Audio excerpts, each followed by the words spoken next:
Hi everybody, Creative Katie Karen Burchill here. Welcome to my channel. Today we have an art journal tutorial. This one we're going to be using 3 different stencil techniques. These are the beautiful new stencils from TCW designed by Valentina Harper. And I love, love, love them. As soon as I saw them, I thought this would be perfect for my reversing the stencil technique. Or also where you preserve your bright colors on a black background. So you keep those bold colors. It'll do both of those things. And I wanted that contrast. So I am giving this a coat of TCW black gesso. It goes on so smooth. I'm adding a little bit of water just to help myself go. It's kind of at the end of the container, and you know how that gets kind of dried, thicker over time. If you don't have black gesso, you can use black acrylic paint. It may not give the lovely matte finish that this gives, but it will work.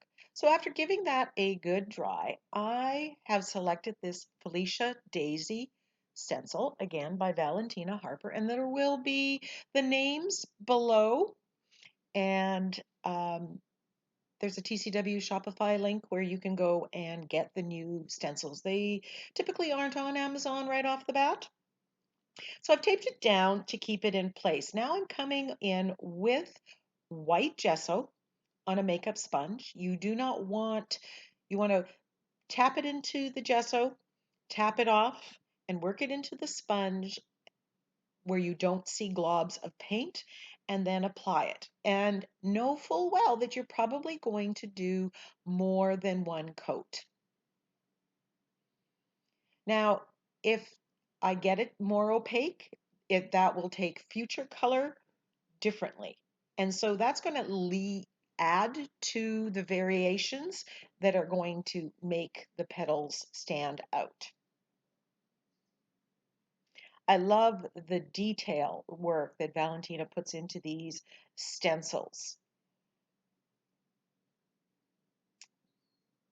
They're very unique, and when you have something that's different than what you're usually used to working, it challenges you to figure out a way to best utilize those.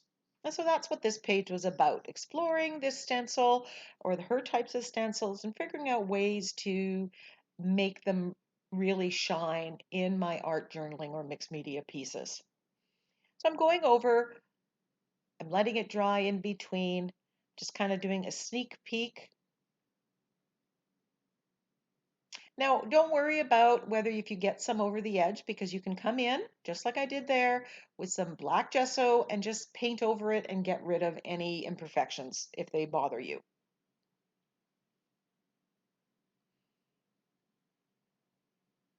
Now I'm coming in, I'm putting some yellow paint in the center of this daisy.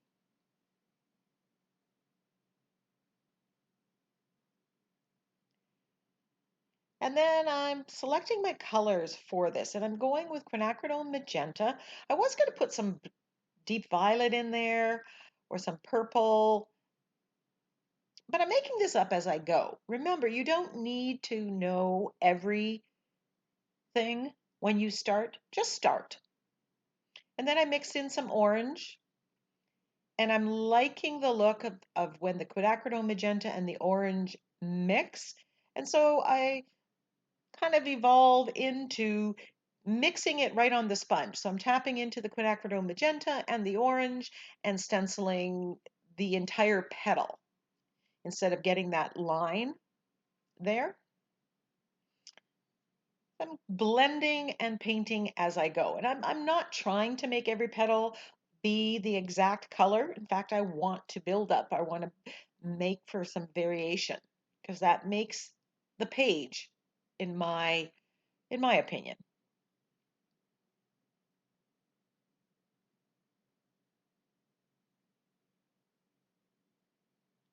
Then I'm just adding some white in here. Then I come back with some quinacridone magenta. You can put lights and darks. I'm covering over top of the yellow in the middle just to make everything work together.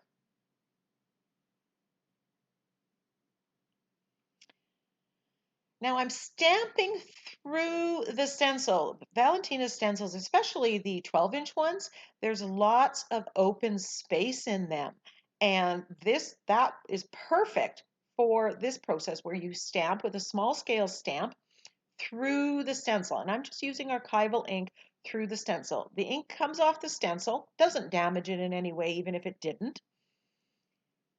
And then you get that fine script. I believe that's French script, but I'll link it in the description box below. And I thought, oh, we have these stencil butters, this brand new stencil butters. They are the consistency of butter. They're not quite like modeling paste. They're not quite like paint.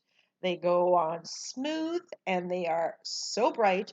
And you have this pearlescent shimmer that, I love. So I thought, oh, I want to add some dimension to this because pretty much everything else I got planned at the moment is going to be flat. So it would be nice to add dimension here, albeit a little bit. So that's very bright and beautiful. Now while that's drying, I'm moving to the sentiment, and I'm picking a sentiment from a sentiment pack that's in the works on possibilities. And it says, don't limit your challenges, challenge your limits. And then I'm thinking, what else do I want to put here? The butterfly is another Valentina stamp. This is the 6-inch one. And I decided I'm just going to do some stenciling, straight up stenciling on some white paper. This is just 24-pound copy paper. It's a little thicker than most brands of copy paper. Stands up to the water. Any wet medium quite well, doesn't pill. Then I'm adding a little bit of variation in color, adding a little bit of Prussian blue, just to get variation. So once that dry, I'm just going to cut it out. So here I've taken her stencil and basically made another focal image that I'm cutting out, and then I'm going to glue on.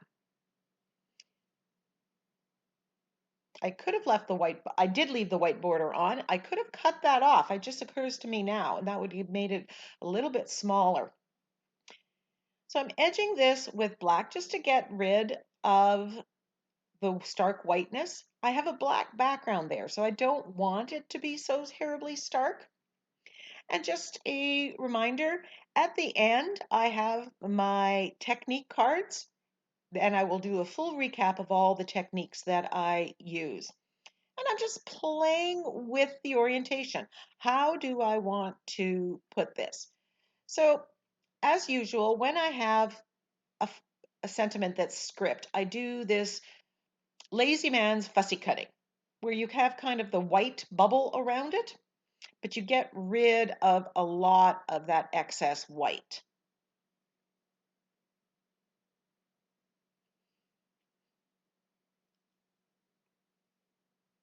At some point, and then I decide I'm going to blow that sentiment up, and I teach you how to do that with my sentiment packs in one of my videos, and I inverted the quote.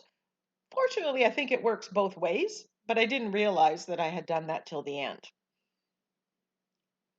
Now my background is very plain, and so I decide, I have that script on the flower, so I'm going to put some of that gold that goes well with the gold that's in the middle of the daisy to the background. So I'm repeating something in more than one place. So I'm stamping with black acrylic paint. Then I want to splatter. I want to bring some of that pink into the black background. So I'm thinning the paint. This is with water and then splattering with my fan brush. Not a whole lot of that shows up. It really fades into the background when it hits the black. So then I decide I'm going to take the teal of the butterfly, thin that, and splatter with that. And I really liked how that worked. I liked the splatters on the daisy and I like the splatters on the background. They were all visible. It's a very subtle addition.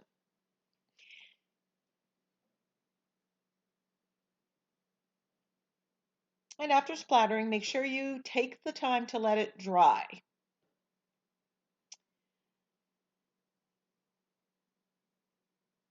Now I'm using TCW gel medium and I'm gluing down this butterfly focal image as well as my sentiment. And I'm giving this a good coat of gel medium on top. That turns it into a non-porous surface. So if I shade or I want to colorize it, it's going to take paint differently.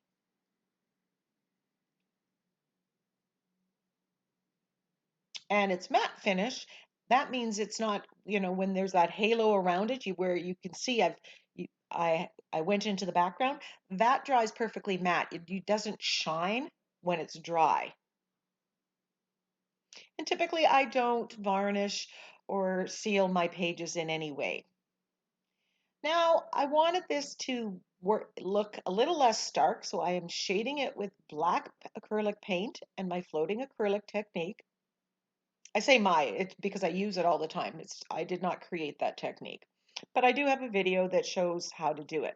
And then I'm just adding a little bit of shading on the petals of this daisy, making it a little darker, closer to the center.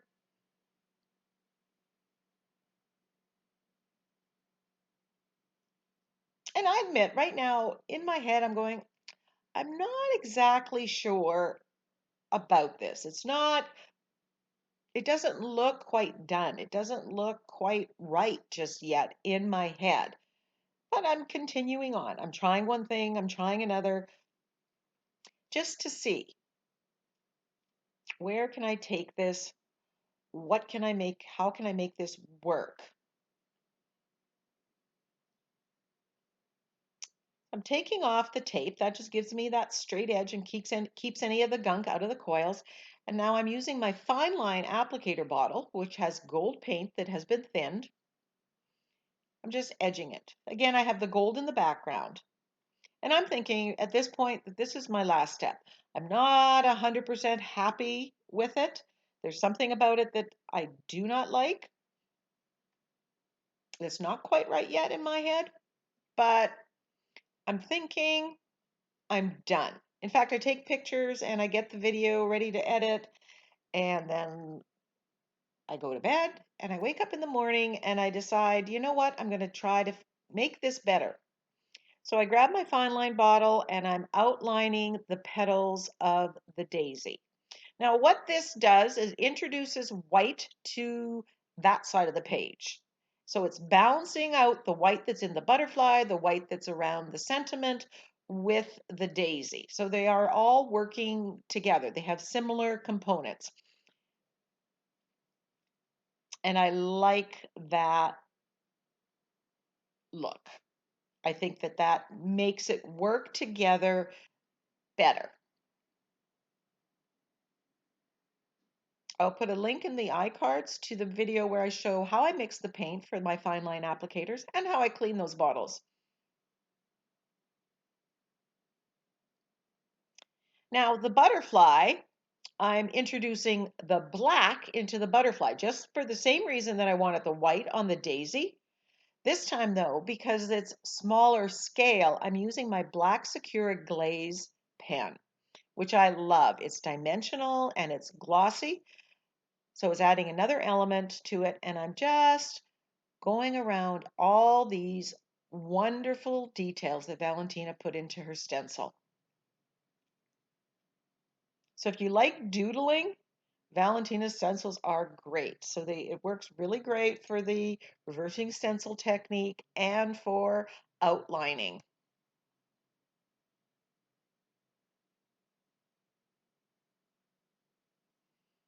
So I'm quite happy now that I've added white to the daisy and I've added black to the butterfly. Now they're all playing together nicely.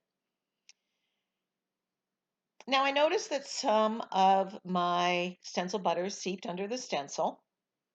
And if that's the case, all you need to do is take some black gesso or black paint and just a fine line brush and just go over top of it. It totally blocked it out. You can't even tell that there's any seepage at all. So if it bothers you, that's an easy way to fix it. Now, the color of that Gamboge stencil butter was just too stark, too one tone, even though I like the shimmer. So I'm taking some quinacridone magenta on a makeup sponge and just lightly covering it over. This is bringing the color of the daisy to the center of the flower. I'm adding a little bit more because I'm loving it. And best of all, that shimmer still there. So here's what the page looked like when I thought I was done.